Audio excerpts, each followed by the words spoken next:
All right, so we are now looking at the MRP runs for the long rods and the short rods.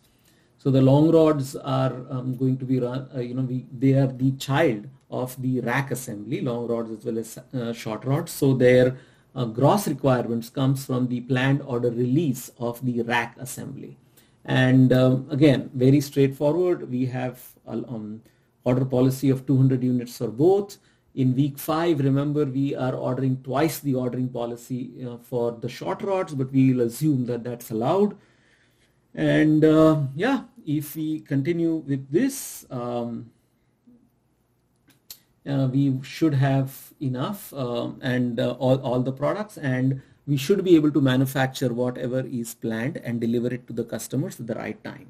So this is the series, a very simple series on how MRPs run. Again, there are complex issues, but I've tried to keep it simple and try to cover different changes that could result. But I hope you can learn about how to run an MRP from this.